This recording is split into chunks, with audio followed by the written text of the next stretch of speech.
bonjour, ça Bonjour. va? Parfait. Alors, on a deux petites questions parce que c'est une petite interview très courte. Serge Papin, que tu connais, me disait tout à l'heure, en fait, qui a un certain âge, un petit peu plus que toi, disait la première vie, on ne la choisit pas, c'est plutôt un hasard. Et la deuxième, on l'a choisie. Alors toi qui vas commencer ta deuxième vie, je voulais que tu nous parles d'abord de ta première qui, pour un hasard, est plutôt réussie. Puis tu nous parleras de ta deuxième qui commence maintenant après. Alors est-ce que toi, tu as le sentiment d'avoir choisi le ski de fond? Alors, l'avoir vraiment choisi, non, parce que j'ai eu un grand frère qui m'a précédé, donc j'ai eu aussi envie de faire comme mon grand frère, aussi avec choisir une discipline qui correspondait aux valeurs que mes parents avaient, au milieu dans lequel ils nous ont fait évoluer, qui est l'outdoor, donc c'est pas un choix 100% personnel. Je me suis pas d'un coup, en habitant la montagne, une station de ski, dit je vais aller faire du surf sur la côte atlantique. Donc c'est pas un choix dans ce sens-là. Ensuite, je pense que si ça n'avait pas été un choix, il y a un moment où je m'en serais rendu compte aussi, parce que c'est beaucoup de travail. C'est un rêve d'enfant pour moi qui a été mené jusqu'à son peut-être plus beau sommet qui est le titre olympique. Mais en tout cas moi je l'ai vraiment vu tout au long de ma carrière comme ce rêve d'enfant que j'ai eu à cœur de poursuivre et de faire mûrir, de faire évoluer. Tu as toujours eu cet objectif depuis très tôt? Est-ce que quand on commence à, je sais pas, 6-7 ans, on a tout de suite un objectif olympique quand on fait du ski de fond? En fait, c'est une sorte d'engrenage. Il y a ce sorte de concept un peu abstrait de vouloir devenir un champion de ski, qui ne veut pas dire grand-chose, mais on a des posters dans la chambre, on est dans un environnement où on rêve devant les grands champions français. Et oui, il y avait quelque chose, en tout cas en moi, qui avait envie de réussir cela, mais je crois que la première fois que je me suis aperçu que j'étais capable de le faire et que j'avais vraiment envie de ça, paradoxalement, c'est sur le podium des Jeux Olympiques de Vancouver en 2010. Parce que ce jour-là, je découvre ce que ça signifie vraiment, que je suis capable de le faire et d'aller chercher ce titre olympique à Sotchi 4 ans plus tard. Ouais. Et derrière, du coup, c'est devenu un objectif de garder un niveau, parce que j'imagine que quand on arrive au plus haut, puis là, ça m'a fait penser, j'ai lu le livre de Kylian Jornet il n'y a pas très longtemps, il disait en fait, à un moment donné, il était arrivé tellement haut que les posters du mur, justement, tu mentionnes les posters, il ne savait plus qui mettre parce qu'il les avait dépassés en fait. Comment on reste au plus haut niveau? Par quoi on se motive si c'est plus par des rêves qu'on a déjà accomplis? Comment tu restes, tu es resté un petit peu dans cette logique de compétition? Moi, j'ai eu deux phases assez distinctes dans ma carrière. La première qui me mène au titre olympique à Sotchi en 2014, c'est cette carotte du résultat. C'est dire, j'ai une sorte de to-do list des titres et des trophées que j'ai envie de gagner.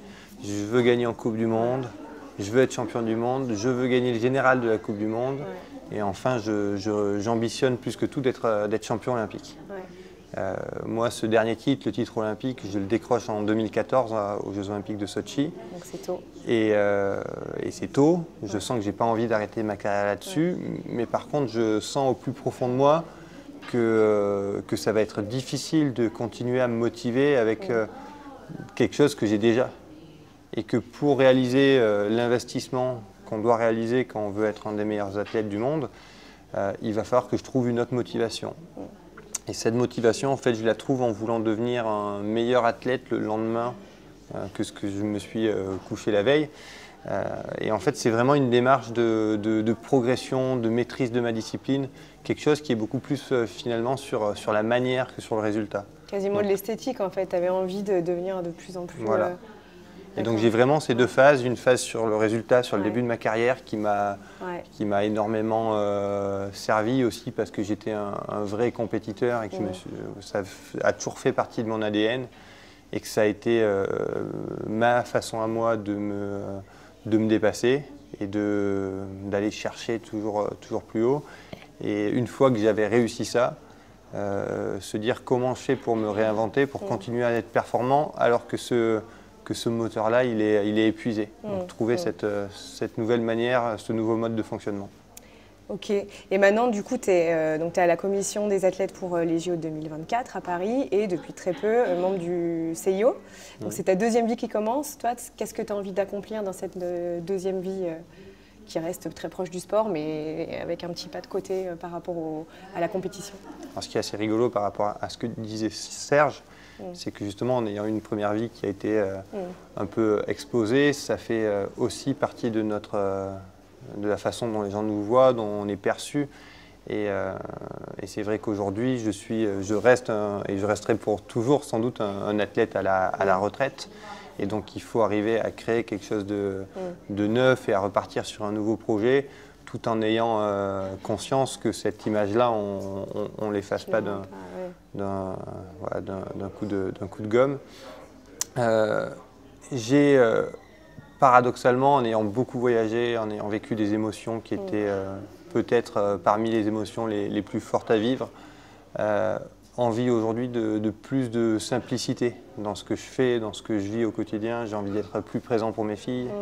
J'ai envie d'avoir aussi du temps pour moi. Pendant 10 ans, j'ai été dans une course permanente avec une discipline folle. Avec une discipline qui était assez extrême, sur une rigueur, sur une hygiène de vie. Et forcément, quand on met cette partie-là de sa vie de côté, c'est aussi pour vivre une aventure différente. Donc aujourd'hui, je profite beaucoup plus. J'essaie de garder du temps pour moi, de partir en montagne avec mes amis, de faire du sport au quotidien, parce que j'ai besoin de ça comme moyen d'expression, mais de le faire avec très peu de contraintes. Et professionnellement, oui, l'envie de redonner un petit peu au sport de tout ce qu'il m'a apporté. L'envie aussi de montrer que le sport et l'industrie du sport peuvent s'adapter aux contraintes du monde dans lequel on évolue. J'ai l'impression que pendant quelques années, le monde a changé et le sport est resté sur un vieux schéma. Et qu'à de très nombreuses reprises, le grand public et les citoyens ont confronté le sport avec finalement ses points de blocage. Et que moi, je suis persuadé qu'il y a moyen de vivre des JO qui sont en phase avec les attentes du monde d'aujourd'hui, qu'il y a moyen de faire du sport et de créer une industrie du sport qui est beaucoup plus en phase avec le monde dans lequel on vit. Et j'ai envie de très modestement y participer un peu. Top. Merci beaucoup, Martin. Plaisir.